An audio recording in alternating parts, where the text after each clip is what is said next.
मनी द्वारका देखाड कोडीला कान रे,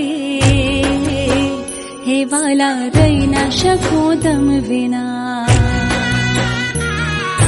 हलकाना मन गोमती मानव राव कोडीला कान रे, हे वाला रही ना शकू दम विना।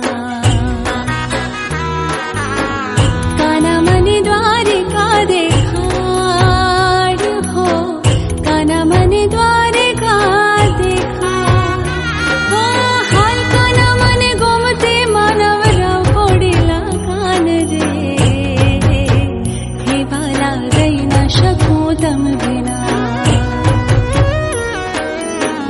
काना मनी द्वारिका देखाड हो, काना मनी द्वारिका देखाड हो।